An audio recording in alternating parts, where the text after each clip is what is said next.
অ্যাম্বুলেন্সের অভাবে প্রসূতির মৃত্যু ঘিরে তীব্র উত্তেজনা সৃষ্টি হল সোনাবাড়ীঘাট হাসপাতালের সামনে। উত্তেজিত জনতা শিলচর সোনাই পূর্ত সড়ক অবরোধ করেন, ক্ষুব্ধ জনতা ভাঙচুর করেন 108 মৃত্যুঞ্জয় গাড়িও। জরিনার ভাই রায়ের লস্কর শুক্রবার সকাল 6টা নাগাদ সোনাবাড়ীঘাট দ্বিতীয় খণ্ডের বাসিন্দা গর্ভবতী মহিলা জরিনা বেগমকে স্থানীয় প্রাথমিক স্বাস্থ্যকেন্দ্রে নিয়ে আসেন। ঘণ্টাখানেক পর জরিনা এক কন্যা সন্তানের জন্ম দেন। এরপর মা ও শিশু মোটামুটি সুস্থ থাকলেও জরিনা বেগমের অতিরিক্ত রক্তক্ষরণের অবস্থা দেখে সকাল 11টা নাগাদ জিএনএম ও চিকিৎসক তাকে শিলচর মেডিকেল কলেজ হাসপাতালে স্থানান্তর করেন। এরপর জরিনার আত্মীয়রা অ্যাম্বুলেন্স চাইলে পাননি। হাসপাতালে দাঁড়িয়ে থাকা 108 মৃত্যুঞ্জয়ের কথা বললে কর্তৃপক্ষ খারাপ জানায়। এরপর মৃত্যুঞ্জয় কর্তৃপক্ষের সঙ্গে যোগাযোগ করলে 2.5 ঘন্টা লাগবে বলে জানানো হয়। এতে ক্ষেপে যান তারা। অবশেষে বাধ্য হয়ে জরিনার এক আত্মীয়র মারুতি কার নিয়ে মেডিকেলের উদ্দেশ্যে রওনা দেন। জরিনার ভাই রায়েল জানান, মেডিকেলে পৌঁছার পর প্রায় 2.5 ঘন্টা তাদের বিভিন্নভাবে হেনস্থা করে দাঁড় করিয়ে রাখে। পরবর্তীতে ঘুঙ্গুর পুলিশে গিয়ে বিষয়টি জানালে পুলিশ সোনাই এসডিএমওর সঙ্গে যোগাযোগ করলে জরিনাকে মেডিকেলে ভর্তি করা হয়। ভর্তির প্রায় 8 ঘন্টার পর তিনি মৃত্যুর কোলে ঢলে পড়েন। এরপর বিকেল 4টা নাগাদ মৃতদেহ যখন নিয়ে বাড়ি পৌঁছানোর সময় হাসপাতালের সামনে পৌঁছলে ক্ষেপে যান জরিনার আত্মীয়রা। এরপর হাসপাতালে প্রবেশ করে অ্যাম্বুলেন্সের উপর হামলা চালান। এর মধ্যে স্থানীয় পরিজন পৌঁছলে অন্যমাত্রায় পৌঁছে যায়। উত্তেজিত জনতা পড়েন তারা পাশাপাশি সোনাই সড়কের উপর মৃতদেহ রেখে অবরোধ শুরু করেন। খবর পেয়ে 2 জন পুলিশ কর্মী পৌঁছে অবরোধ মুক্ত করতে ব্যর্থ হন। প্রতিবেদন লেখা পর্যন্ত অবরোধ চলছে। অনুরোধ করি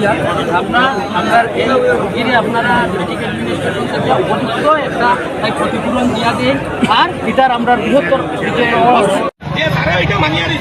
তার কাছে যদি উচ্চ মেশিনারি যদি না থাকে তাহলে তারা নেক্সট টাইম যাতে এরকম আর ডেলিভারি কেস না রাখে, এটা আমরা একটা দাবি।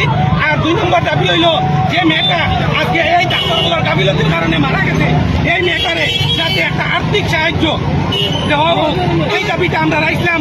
স্যারে এটা মানিয়া নিছই, এর লাগিন আমরা আজকে এই বন্ধটারে তুলতে পারছি।